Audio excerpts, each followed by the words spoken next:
اعوذ باللہ من الشیطان الرجیم بسم اللہ الرحمن الرحیم ان اللہ وملائکتہ یصلون علی النبی یا ایہا الذین آمنوا صلوا علیہ وسلموا تسلیما اللہم صلی علی سیدنا و نبینا و شفیعنا و مولانا محمد وعلی آل محمد وبارک وسلم۔ محترم خواتین و حضرات، السلام علیکم۔ پیام صبح کے ساتھ ایک بار پھر حاضر میں ہوں، آپ کا میزبان انیق احمد۔ سورہ اعراف میں قصہ ابلیس و آدم پر گفتگو ہو رہی ہے، آپ اور ہم جانتے ہیں، اور ایک تسلسل سے بات آگے بڑھ رہی ہے۔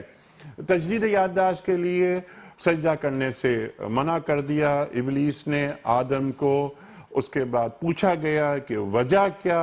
ابلیس نے کہا کہ میں آدم سے بہتر ہوں، انا خیر منہ۔ کیوں بہتر ہو بھائی؟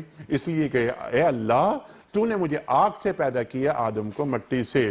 تکبر، اور تکبر والا شخص جنت میں جگہ نہیں بنا سکتا۔ نکالا جا رہا ہے ابلیس کو جنت سے۔ خواتین و حضرات، کل ہم نے تفصیلاً بات کروائی کہ اللہ تعالیٰ اسے ذلیل کر کے ابلیس کو نکال رہا ہے جنت سے، اور اللہ تعالیٰ یہ فرما رہا ہے کہ جو بھی تمہاری اتباع کرے گا اسے تمہارے سمیت میں جہنم میں ڈال دوں گا اور جہنم کو بھر دوں گا۔ پھر اللہ تعالیٰ حضرت آدم علیہ السلام اور ان کی بیوی حضرت حوا علیہ السلام کے تعلق سے فرما رہا ہے کہ آدم تم اور تمہاری بیوی جاؤ اور جنت میں رہو، جو تمہیں پسند ہو وہ کھاؤ، لیکن ایک کام یہ کرنا کہ وَلَا تَقْرَبَا هَٰذِهِ الشَّجَرَةَ فَتَكُونَ مِنَ الظَّالِمِينَ۔ دیکھو، اس درخت کے قریب مت جانا، یعنی قریب بھی نہیں جانا۔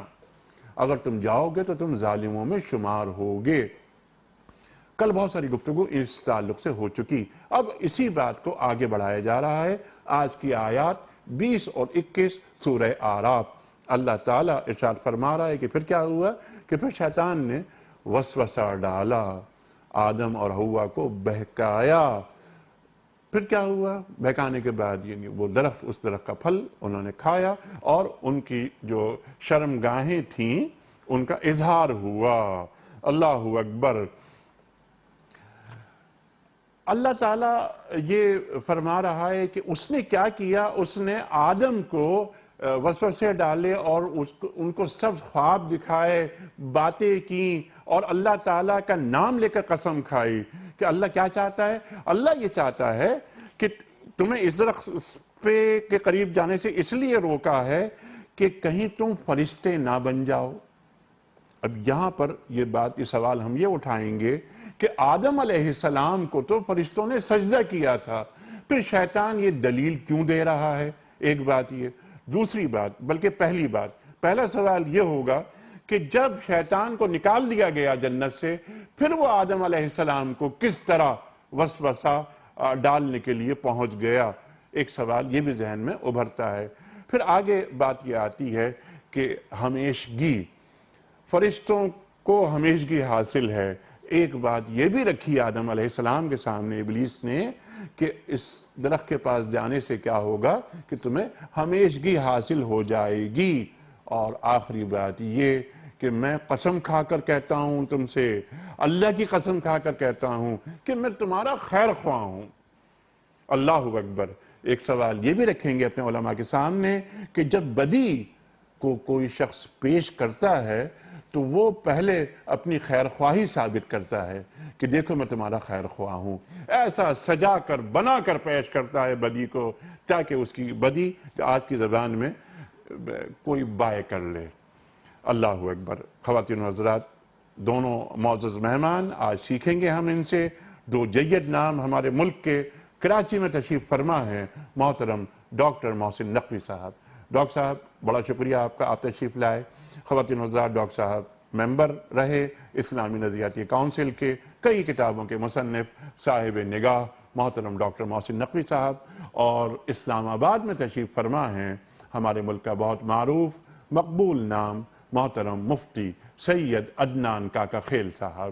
مفتی صاحب، کل بھی ہم نے آپ سے بہت کچھ سیکھا اور انشاءاللہ آج بھی آپ سے بہت سیکھیں گے۔ آغاز کرتے ہیں پروگرام کا اللہ تعالیٰ کے کلام سے۔ 20 اور 21 آیات سورہ اعراف۔ اعوذ باللہ من الشیطان الرجیم بسم اللہ الرحمن الرحیم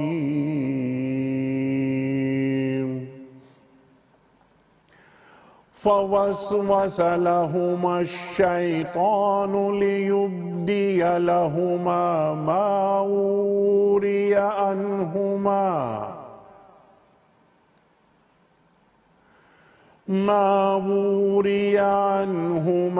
من سوآتهما وقال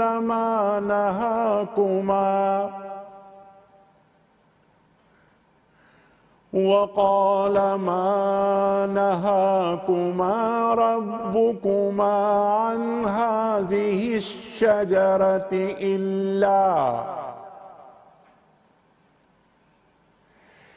إلا أن تكونا ملكين أو تكونا من الخالدين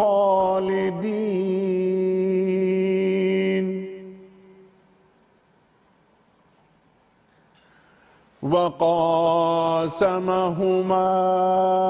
إني لكما لمن الناصحين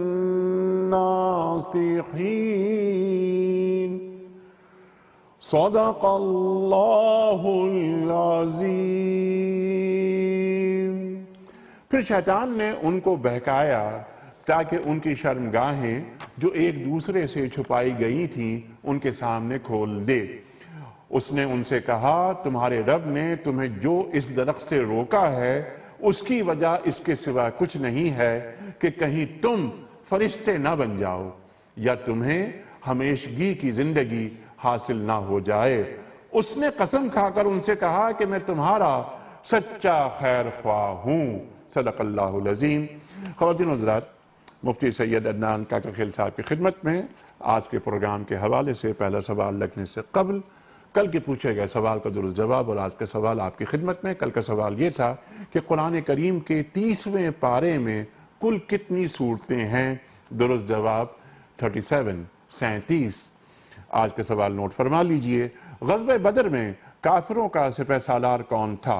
ابو جہل یا ابو لہب یا ابو سفیان؟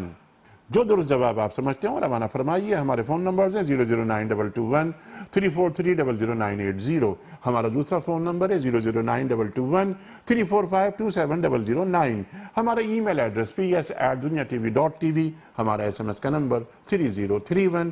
اور خواتین و حضرات، واٹس ایپ کا نمبر ہمارا اسکرین پر آ رہا ہے، نوٹ فرما لیں۔ کوئی سوال آپ کو روانہ کرنا ہو بھجوائیے، ہم رکھیں گے اپنے علماء کی خدمت میں۔ ہمارا نمبر ہے 009232182509194۔ مفتی سید عدنان کاکا خیل صاحب ارشاد فرمائیے، کل کی گفتگو اب آگے بڑھ رہی ہے۔ یہاں وسوسہ ڈل رہا ہے آدم علیہ السلام کو۔ اللہ اکبر!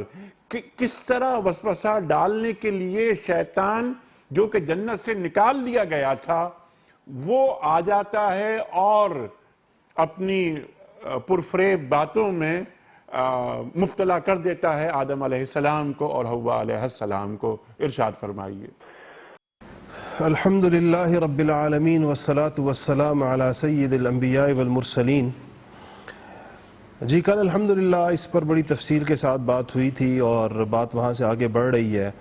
شیطان کو اللہ جل شانہ نے نکلنے کا حکم کر دیا ہے اور حضرت آدم اور حضرت حوا علیہ السلام سے کہا گیا ہے کہ اسکن انت وزوجک الجنہ، کہ آپ جنت میں رہیں اور جہاں مرضی کھائیں پئیں، اس درخت کے قریب مت جائیے۔ یہ بات کل ہو گئی تھی ساری۔ اس کے بعد فرمایا فوسوس لہما الشیطان۔ اب ادھر سے لے کر آگے کی ساری آیتوں میں تثنیہ کے صیغے استعمال ہو رہے ہیں اور آدم علیہ السلام اور حوا علیہ السلام دونوں کو مخاطب کیا جا رہا ہے اور ان دونوں کا تذکرہ کیا جا رہا ہے بعض جگہوں پر کہ فوسوس لہما الشیطان، ان دونوں کو شیطان نے وسوسہ ڈالا۔ وسوسہ دل میں ڈالے جانے والے ایک ایسے خیال کو کہتے ہیں جس کی کوئی باہر خارجی حقیقت نہیں ہوتی۔ ایسا ایک خیال، ایک وہم، ایک ایسی بات دل میں ڈال دینا جس کے نتیجے میں انسان پر اس کی جو قوت خیالیہ ہے یا قوت وہمیہ ہے، جو اس کے افکار اور خیالات کے اعتبار سے وہ کوئی کسی چیز کو حقیقت سمجھے اور حقیقت میں ویسا نہ ہو، اس کو ہم وسوسہ کہتے ہیں۔ جیسے ہمارے ہاں پاکی ناپاکی کے وساوس ہوتے ہیں، بعض لوگوں کو وسوسہ ہوتا ہے ہر وقت کہ میں پاک نہیں ہوا، وضو کرتے چلے جا رہے ہیں، ہاتھ دھوئے جا رہے ہیں، 1 2 3 کی بجائے 20 دفعہ دھو کر بھی ان کو تسلی نہیں ہوتی اور خیال ہی ہوتا ہے کہ شاید اب بھی کوئی بال خشک رہ گیا ہے۔ اس کو ہم وسوسہ کہتے ہیں، جس کی کوئی حقیقت نہیں ہوتی۔ تو فوسوس لیبدی لہما ما بوری عنہما من سوآتہما، کیوں یہ وسوسہ ڈالا؟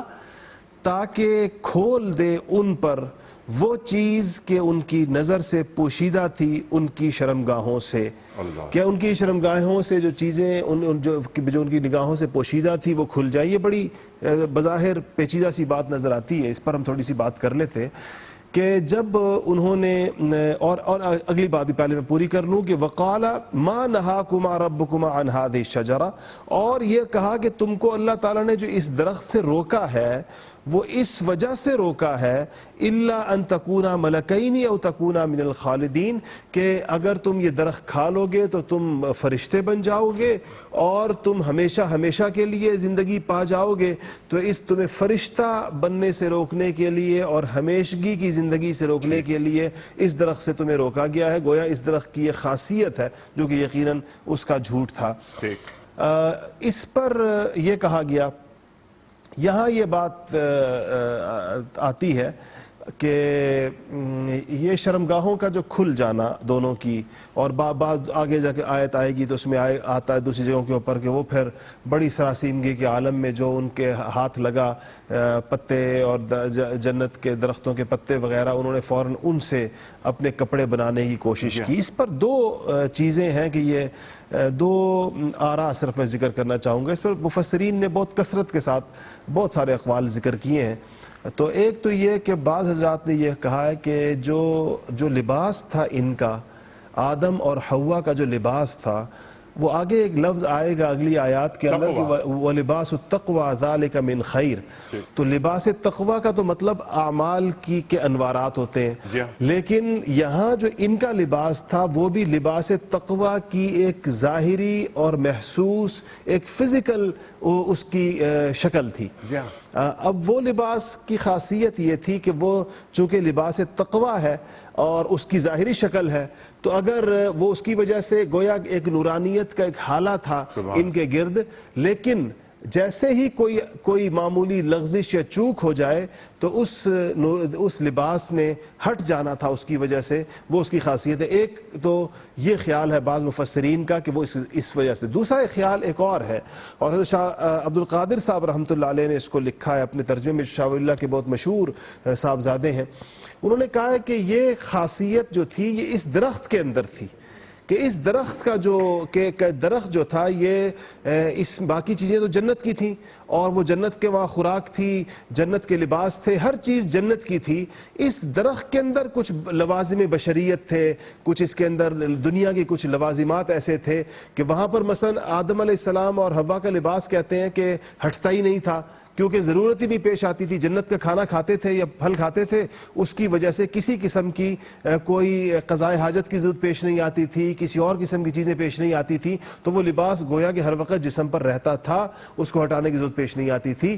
لیکن جب یہ درخت میں سے کھایا، اس درخت میں کچھ بشریت کے لوازمات اس درخت کے تھے، اس کی یہ خاصیت تھی کہ جیسے ہی وہ یہ کھائیں گے تو کچھ ان کے اندر بشریت کے لوازمات پیدا ہو جائیں گے، اور اس کے نتیجے میں یہ لباس جو جنتی لباس ہے اور جنتی خوراکوں کے ہوتے ہوئے ہی اس نے قائم رہ سکتا تھا، تو وہ جو ہے وہ ان کے اوپر سے ہٹ جائے گا۔ اس لیے شیطان نے اللہ تعالیٰ کی ان سے اپنی طرف سے نافرمانی کرانے یا جنت سے نکالنے، یا اللہ تعالیٰ کا جو اس نے قسمیں کھائی ہوئی تھی پیچھے کہ میں ہر طرف سے یا اللہ تیرے لوگوں کو گمراہ کروں گا، تو اپنی اس بات پر عمل کرنے کے لیے اس نے یہ وسوسہ ان دونوں کے دلوں میں ڈالا۔ ٹھیک ہے، اسی بات کو آگے بڑھاتے ہیں اور رفتہ رفتہ ہم آگے چلتے ہیں۔ میں نے ایک سوال یہ رکھا تھا کہ شیطان، یہاں لفظ آیا شیطان کا، ابلیس کا نہیں آیا، ایک تو ذرا اس طرف وضاحت فرما دیجیے گا ابلیس اور شیطان میں کیا فرق ہے، اور دوسری بات یہ کہ جب کہ دھتکار کے اسے نکال دیا گیا ہے جنت سے اور آدم اور ہوا دونوں تم جنت میں رہو، جو مرضی ہے کھاؤ، مزے میں سے رہو تم یہاں. تو شیطان کو یہ موقع کیسے مل گیا کہ وہ آدم علیہ السلام اور ہوا علیہ السلام کو اپروچ کرے اور انہیں وسوسے میں ڈال دے؟ بسم اللہ الرحمن الرحیم. بنیادی گفتگو تو مفتی صاحب نے عطا فرما دی. اگر ہمیں اجازت دی تو ہم تھوڑا سا پہلے سے اس کو شروع کریں. ارشاد. یہ بنیادی تو ہمیں نہیں معلوم، کیونکہ آپ کا یہ میرا خیال ہے 6واں پروگرام ہوگا. آیت نمبر 11 سے 25 تک یہی سلسلہ ظاہر چل رہا ہے، اور اب ہم تقریباً سورہ اعراف میں اس قصے کے خاتمے کی طرف جا رہے ہیں. لیکن یہاں ایک بات سمجھنے کی ہے کہ جو ذرا مشکل بات ہے اور لوگوں کو ذہن میں رکھنی چاہیے، وہ یہ کہ حضرت آدم علیہ السلام کی بنیادی طور کے اوپر دو حیثیتیں ہیں. ایک حیثیت تو یہ ہے کہ وہ انسان اول ہیں، اور دوسری حیثیت یہ ہے کہ جب وہ خلیفۃ اللہ بنا کے زمین پہ بھیج دیے جاتے ہیں تو پہلے نبی بھی وہی ہے. ٹھیک. دوسری اہم بات یہ ہے کہ جنت ان کے اعمال کا صلہ نہیں ہے کہ جزا میں نہیں دی گئی. وہ جو جنت میں ہیں تو وہ بطور مسکن اور بطور جگہ کے ہیں کہ ان کو وہاں رکھا گیا. اگر شیطان بھی وہاں ہے تو اپنے اعمال کی بدولت جنت میں نہیں تھا. وہ تو وہاں یہ لوگ ٹھہرائے یا وہاں گئے تھے تو اس لیے وہاں تھے. اچھا، جب ہم آدم علیہ السلام کو دیکھتے ہیں کہ وہ پہلے انسان ہیں، تو قرآن مجید میں نفس انسانی کے بارے میں جو کچھ کہا گیا ہے کہ فَلَهَمَهَا فُجُورَهَا وَتَقْوَاهَا اِمَّا شَاكِرًا وَإِمَّا كُفُورًا وغیرہ اس طرح کی بات ہے. تو یہ دونوں صفات جو ہیں وہ انسان سے صادر ہونی چاہیے اور اس کا اجرا ہونا چاہیے. اور یہ کیونکہ انسان اول تھے لہٰذا ان دونوں کا اجرا جو ہے وہ حضرت آدم علیہ السلام سے ہوا. پھر جب ان کو خلیفۃ اللہ بنایا جا رہا ہے، یعنی اب زمین کی طرف آنے کے وہ ہے کہا یہ کہ انی جاعل فی الارض خلیفہ، کہ وہ بنائے زمین کے لیے گئے تھے کہ زمین پر خلیفہ وہ ہوں.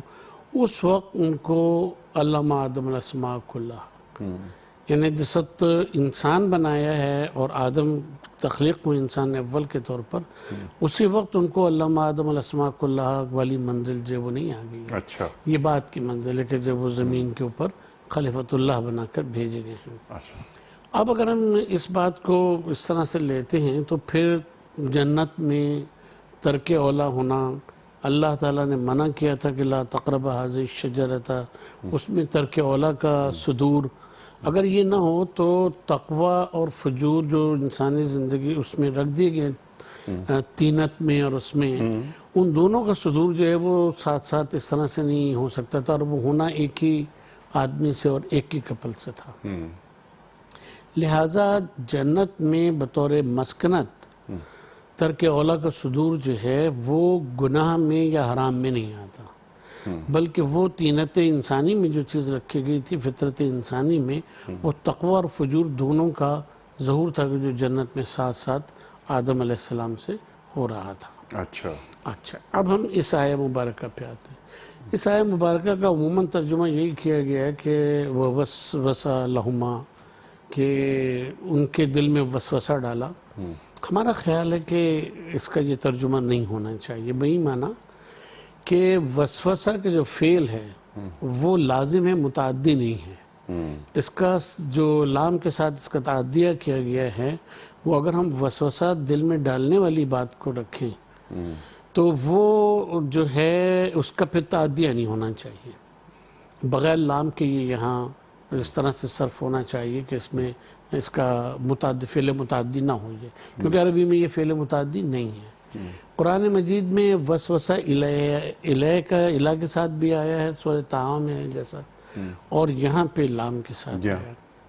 وسوسہ کی ایک اور معنی ہے جس کے بنیادی معنی ہے کہ جب زیور کوئی شخص پہنے ہوتا ہے یا عورت پہنے میں ہوتی ہے، وہ جب آپس میں ٹکراتا ہے اور ایک آواز خفیف سے نکلتی ہے، اس کو کہتے ہیں وسوسہ. وہ وسوسہ لہما کے معنی یہ ہیں کہ آدم اور حوا سے اس نے ایک نہایت ہی خفی آواز میں کہا. سرگوشی کی، سرگوشی کی.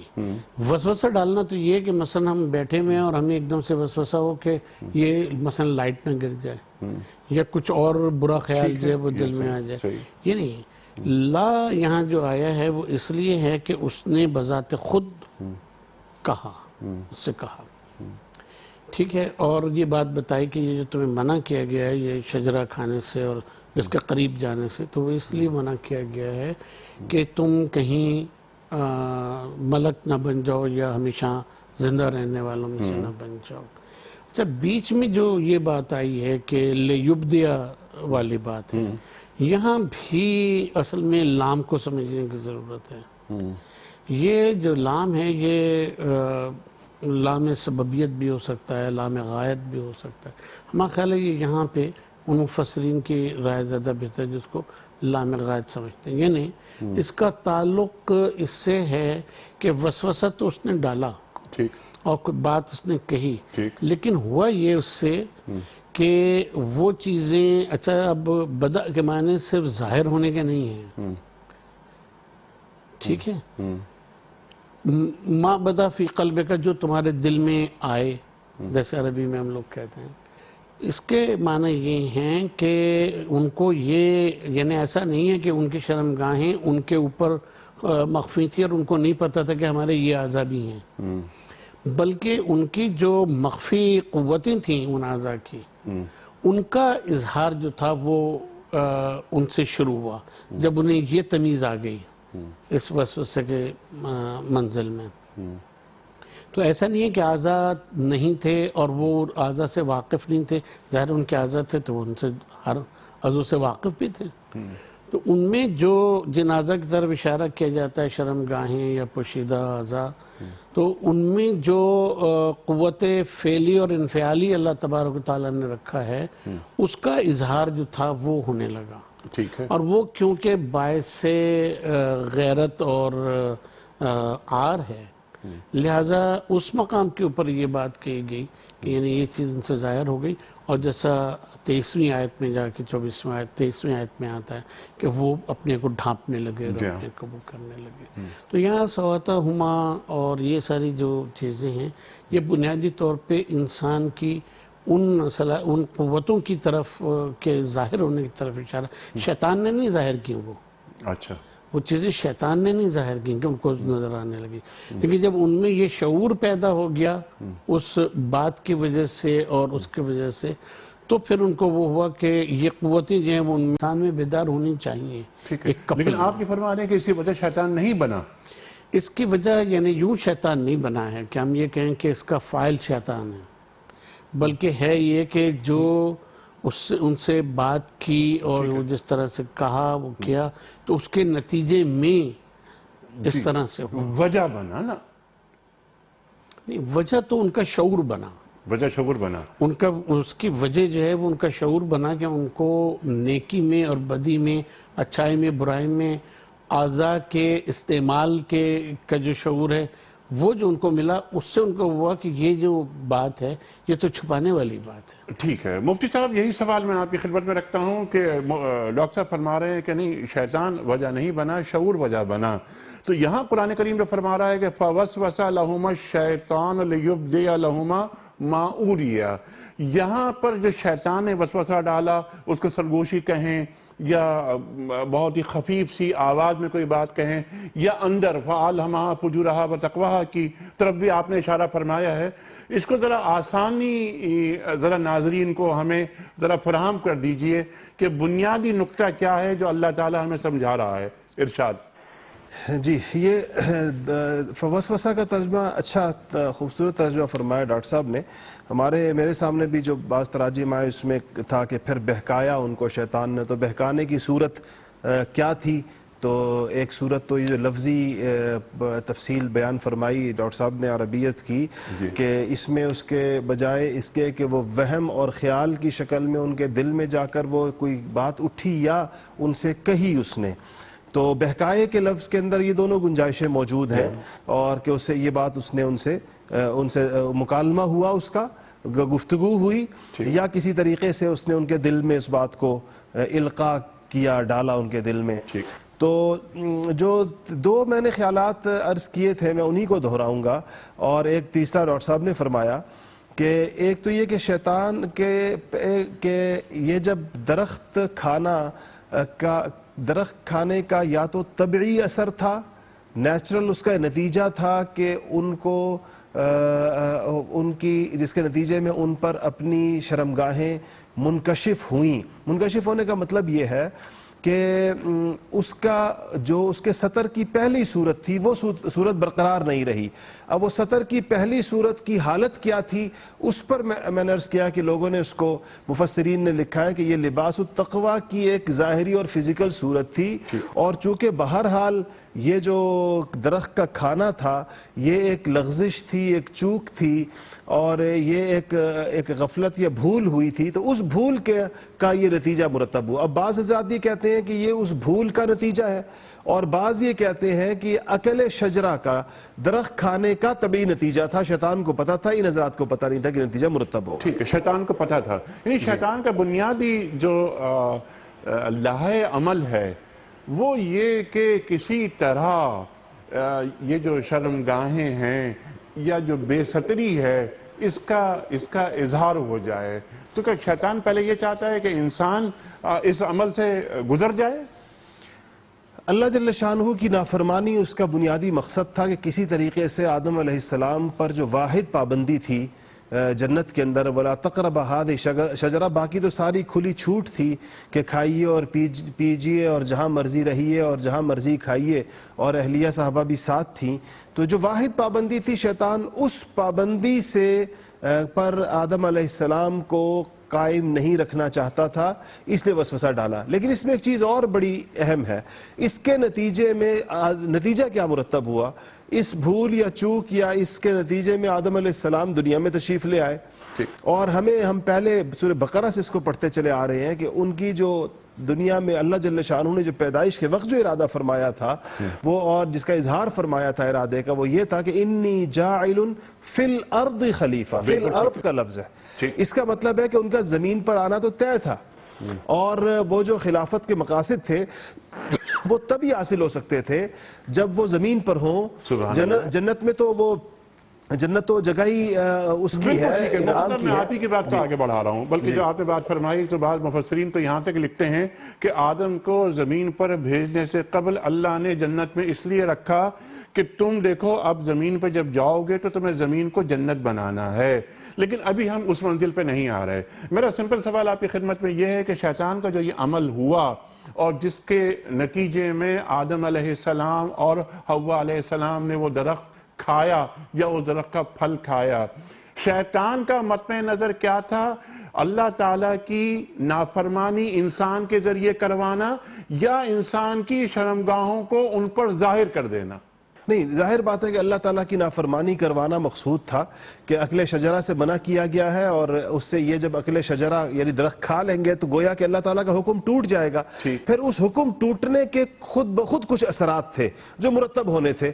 تو وہ اثرات یہ تھے کہ جس میں ایک بدت لہما سوآتہما جس کا ذکر آ گیا. بالکل ٹھیک ہے. اچھا ڈاکٹر صاحب، اب یہاں پر ایک چیز تھوڑی سی بات ہم کر لیتے ہیں اس سے ہٹ کر آگے بڑھنے سے قبل. شرم، حیا، یہ خواہ انسان کہیں کا بھی ہو اس کے اندر یہ فطری جذبہ ہوتا ہے. تو شیطانی عمل کے نتیجے میں کیا ہوا کہ پہلے جو شرم حیا جو ہماری شخصیت کا لازمی جز ہوتا ہے اس پر ضرب پڑتی ہے. ارشاد. دیکھیں، اس واقعے میں جہاں بہت سے نصائح ہیں، ان میں ایک یہ بھی بات بہت ہی واضح طور پہ بتائی گئی ہے کہ جب انسان میں شرم نہیں رہتی، اللہ کا نافرمان کوئی اگر شخص ہے، مرد یا عورت، اس کی پہلی نشانی یہ ہے کہ اس میں حیا نہیں ہوگی. اللہ سے حیا ہوتی ہے تو وہ اللہ کے احکام کی فرما برداری کرتا ہے، اور جن مقاصد کے لیے اللہ تبارک و تعالیٰ نے اس میں جذبات اور داعیے رکھے ہیں، دوافع رکھے ہیں، ان کے مطابق اس کے اوپر وہ عمل کرتا ہے. جس معاشرے میں بھی مذہب اٹھا ہے، ترک کر دیا گیا ہے، اس کی ابتدا جو ہے وہ انسانی اعضاء کے ظاہر کرنے سے ہوئی ہے. بے حیائی سے ہوئی ہے. ٹھیک. اور جب یہ اظہار ہونے لگتا ہے تو سمجھ لیں کہ اب یہ معاشرہ جو ہے یہ اللہ تبارک و تعالیٰ کے احکام سے یہ دور جائے گا. وَالْحَيَاءُ شُعْبَةٌ مِّنَ الْإِيمَانِ نبی پاک صلی اللہ علیہ وسلم کا فرمان ہے. اگر حیا نہیں ہے تو اس کا مطلب یہ کہ، اور یہ بھی ہے حدیث میں کہ حیا اور ایمان جو ہیں وہ ساتھ ساتھ رہتے ہیں. اللہ نے حیا سے کہا جو ایمان کے ساتھ رہو. جی ہاں بالکل. تو حیا اور ایمان جو ہے وہ ساتھ ساتھ جی حیا اٹھ گئی تو ایمان اٹھ گیا. ایمان اٹھ اللہ کے رسول فرماتے ہیں صلی اللہ علیہ وآلہ وسلم کہ اگر حیا اٹھ گئی تو جو جی چاہے سو کرو. ٹھیک ہے. اللہ اکبر. وہی ہے نا کہ اللہ تعالیٰ تبارک و تعالیٰ سے حیا ہوگی ہمیں کہ وہ ہمارا خالق ہے، مالک ہے، اتنی نعمتیں ہمیں دی ہیں، ہمیں بولنے کی قوت دی، سننے کی قوت دی، یہ دیا وہ دی، دنیا کی تمام نعمتیں، پوری کائنات ہمارے ارد گرد اس نے فراہم فرما دی ہے. تو اب حیا نہیں ہوگی تو اس کے احکام کی پابندی نہیں کریں گے. حیا ہوگی تو اس کی پابندی کریں گے. سبحان تو اللہ. سب سے جو پہلی بات یہ ہے وہ یہ ہے کہ حیا کا اٹھ جانا نافرمانی کی پہلی گویا کہ دلیل ہوا کرتی ہے. سبحان اللہ. مفتی صاحب اسی بات کو ذرا سا میں آگے بڑھانا چاہ رہا ہوں، لیکن حالات حاضرہ اور زمینی حقائق سے اس کو ذرا میں جوڑنا چاہ رہا ہوں. جو گفتگو فرمائی ڈاکٹر صاحب نے اس کو میں ریپیٹ نہیں کرتا.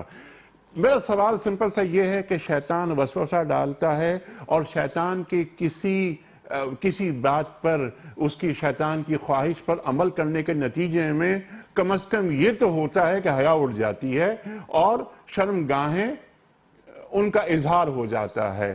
آج ہمارے معاشروں میں جس طرح بے حیائی کو عام کیا جا رہا ہے اور اس میں ہمارے میڈیا کا کردار، کیا یہ ایک شیطانی چنگل ہے جس میں ہم پھنستے جا رہے ہیں؟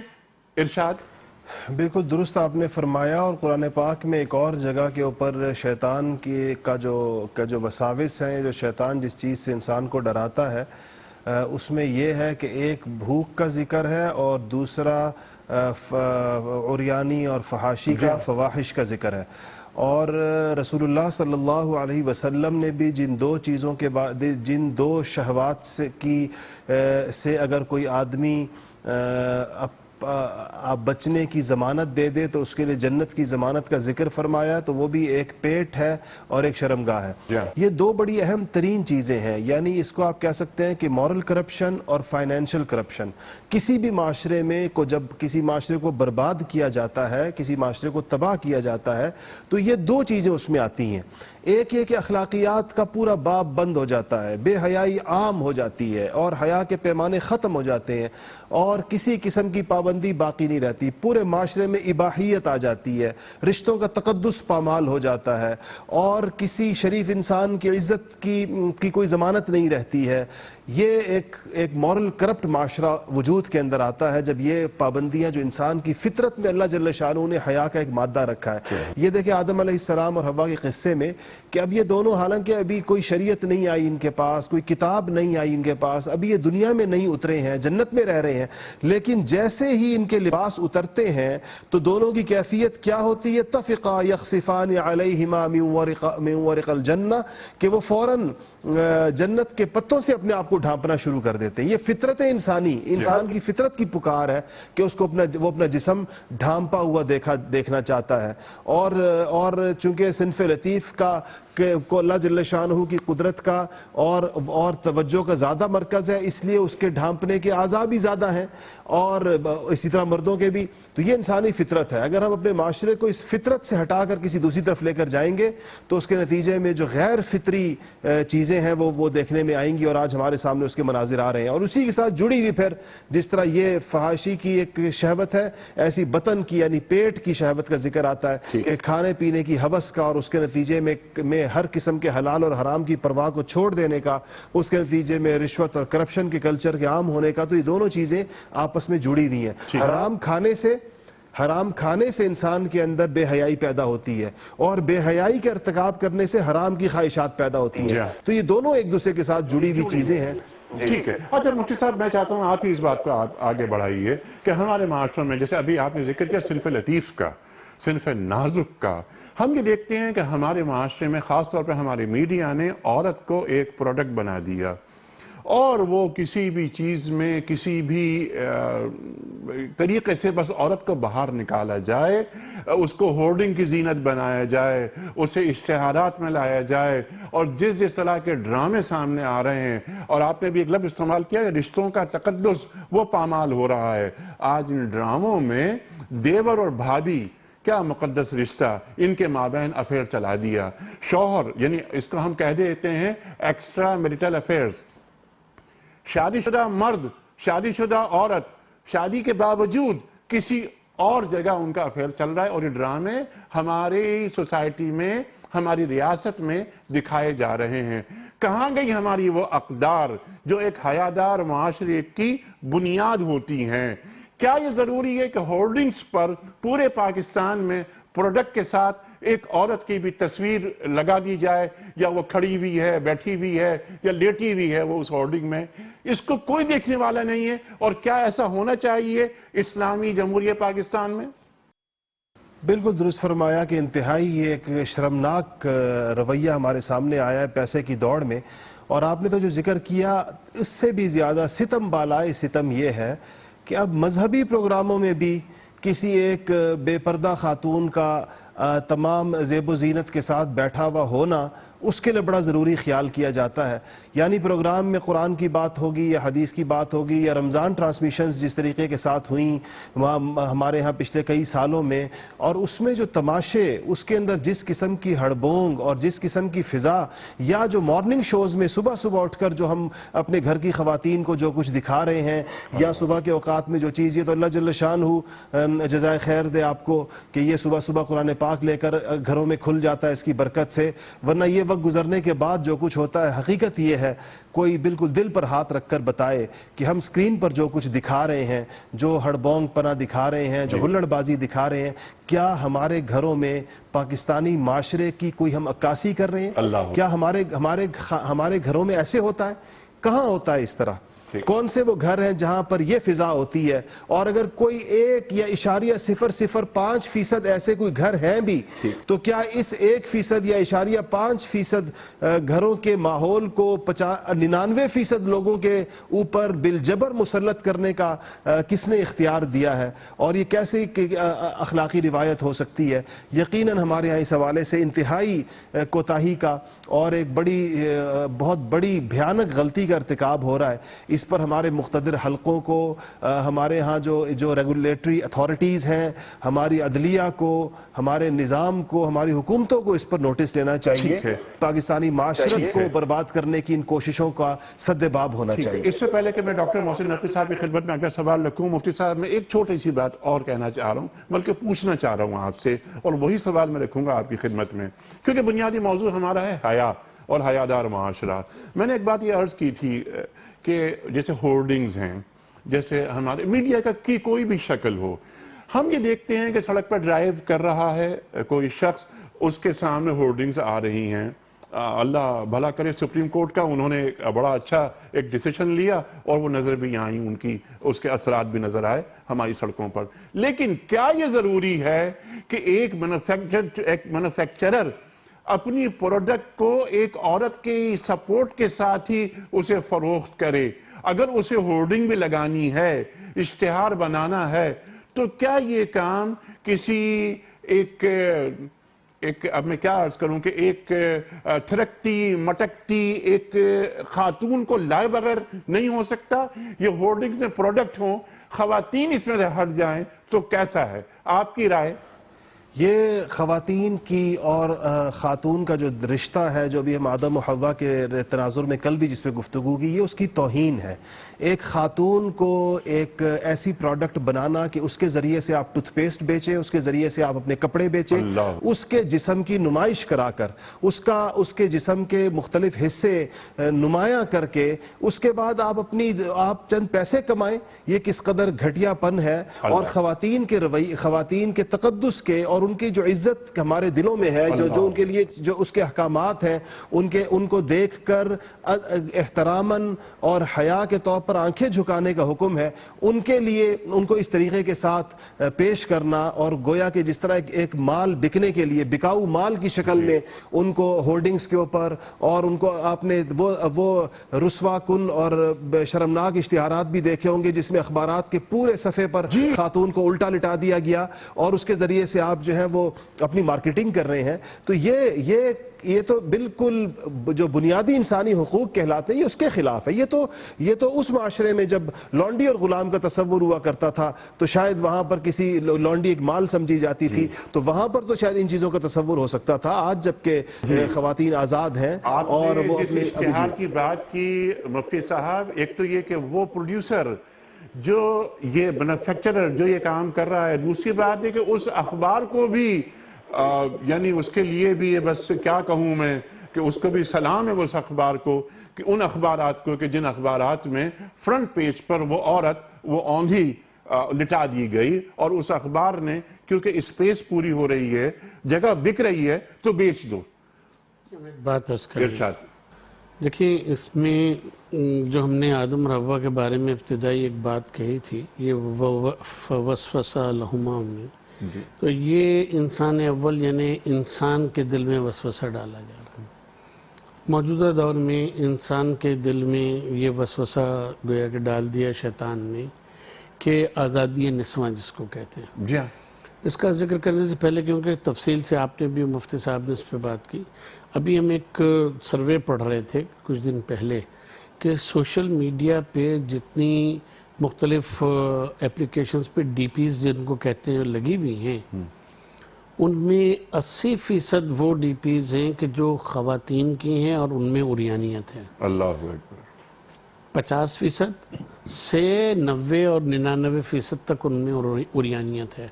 اور مزے کی بات یہ ہے اس میں جو ہمارے لیے حیران کن تھی کہ مردوں کی اور لڑکوں کی ایسی کوئی ڈی پیز جو ہیں وہ موجود نہیں ہیں جن کو ہم عریانیت کے زمرے میں لے سکیں.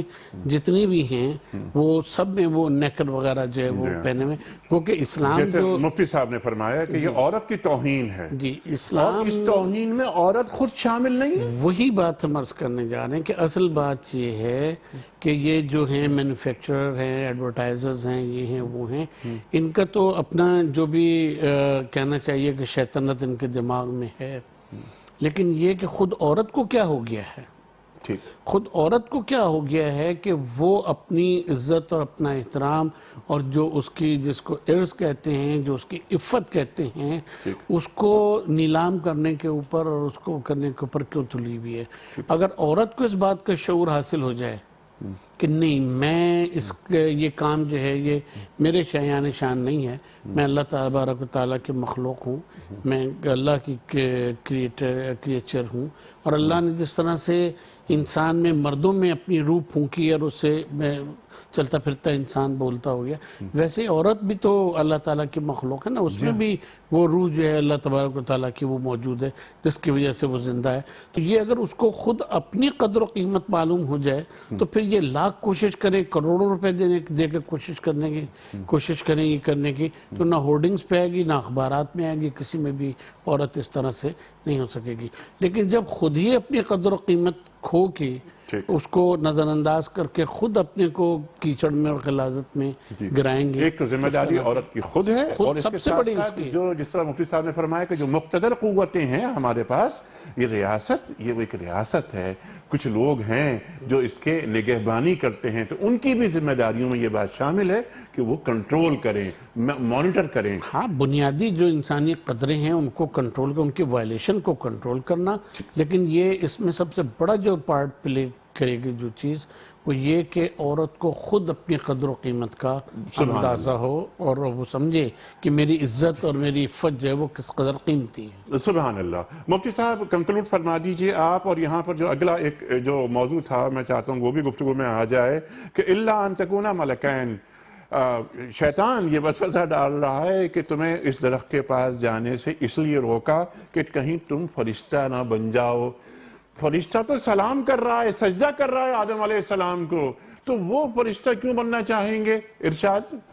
جی، اس کا جواب یہی دیا گیا ہے کہ یہ مراد تو نہیں تھی ان کی کہ وہ پورے فرشتوں کی جگہ پر چلے جائیں، کیونکہ وہ تو مسجود ملائکہ تھے، لیکن فرشتوں کی بعض صفات کا دل میں آنا کہ مطلب فرشتوں میں گناہ کا مادہ نہیں ہے، فرشتے سراسر نورانیت ہے اور فرشتوں میں صرف اطاعت ہی اطاعت ہے، ان اوصاف کا اگر آدم علیہ السلام کے دل میں خیال آیا ہو کہ واقعی یہ تو بڑی قیمتی بات ہے، تو اس خیال سے یہ وسوسہ شیطان نے شاید ان کے دل میں ڈالا ہو کہ اگر آپ یہ کریں گے تو آپ میں فرشتوں کے یہ والے اوصاف پیدا ہو جائیں گے جو اللہ تعالیٰ کو بھی بڑے پسند اور محمود ہیں۔ ایک رائے اس کے بارے میں یہ ہے۔ دوسری رائے یہ ہے کہ بہرحال آدم علیہ السلام کو فرشتوں یعنی وہ جو فرشتے اور انسان کے درمیان فرق ہے، اس میں تو شک نہیں کہ اس نے سجدہ کیا ہے انسان کو، لیکن جو فرشتوں میں ایک اطاعت کا اور اللہ تعالیٰ کی فرما برداری کا جو مادہ ہے وہ ایسا ہے کہ ظاہر بات ہے کہ جس انسان میں نفس ہوگا اور جو شیطان کے چنگل میں آ سکتا ہے وہ فرشتوں کے ساتھ اس عبادت اور طاعت میں مقابلہ نہیں کر سکتا۔ عبادت اور طاعت کے حوالے سے فرشتوں کو ایک فوقیت بہرحال اس اعتبار سے حاصل ہے، اور ہمیشگی اور جی، اور تکونہ من الخالدین، اور یہ بھی اس سے کہتے ہیں مفسرین نے لکھا ہے یہاں کہ اس سے پتہ چلتا ہے کہ آدم علیہ السلام کو اس بات کا علم تھا کہ انسانوں کو بہرحال محدود اور مختصر زندگیاں دے کر بھیجا گیا ہے، اس کے بالمقابل فرشتوں کو جب ایک دفعہ پیدا کر دیا گیا ہے تو یہ پھر ہمیشہ اللہ تعالیٰ کی مخلوق ہے جو جن کو انسانوں کی بنسبت کہیں زیادہ لمبی زندگیاں دی گئی ہیں۔ سبحان اللہ، سبحان اللہ۔ مفتی صاحب میں بڑا ممنون، بڑا شکر گزار آپ کا۔ ڈاکٹر محسن نقوی صاحب بہت شکریہ۔ خواتین حضرات، آخری حصہ جو گفتگو میں نہیں آ سکا وہ یہ کہ شیطان نے قسمیں کھا کر یقین دلایا آدم علیہ السلام کو اور حوا علیہ السلام کو کہ میں تمہارا سچا خیر خواہ ہوں۔ دیکھیے کس طرح خود کو یقین دلانے کے لیے اللہ کو استعمال کرنا پڑ رہا ہے کہ اللہ تو بیچ میں ڈالا، قسم اللہ کی کھا رہا ہے وہ، اور خود کو خیر خواہ ثابت کر رہا ہے۔ یعنی ایک بدی کو پیش کرنے کے لیے پہلے بدی کو سجانا پڑتا ہے، خوبصورت بنانا پڑتا ہے تاکہ یہ پروڈکٹ سیل ہو جائے۔ خواتین حضرات، یہ بڑے اہم آیات، بہت طویل گفتگو ان پر ہو سکتی ہے اور خاص طور پہ حالات حاضرہ کے حوالے سے کہ آج شیطانی حربے کیا کیا ہیں جو ہمیں اپنی گرفت میں لے رہے ہیں، اور ہم وہ ہیں کہ جن کا اصل مقابلہ ہو رہا تھا اور ہوا تھا کہ سجدہ ہمیں نہیں کرے گا، ابن آدم کا مقابلہ ہو رہا ہے شیطان کی ذریت سے۔ شیطان نے ہماری فضیلت کو تسلیم نہیں کیا، آج ہم شیطان کے پھیلائے ہوئے جالوں میں پھنس جاتے ہیں۔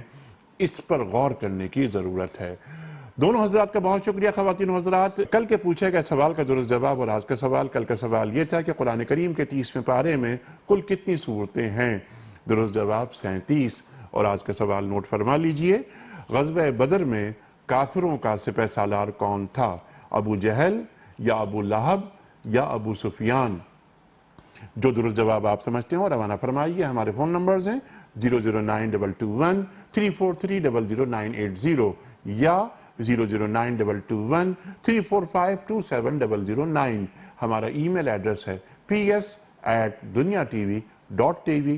ہمارا SMS کا نمبر 3031۔ اور خواتین حضرات، اگر آپ واٹس ایپ کرنا چاہتے ہوں تو ہمارا واٹس ایپ کا نمبر ہے 0092 321 825 0194۔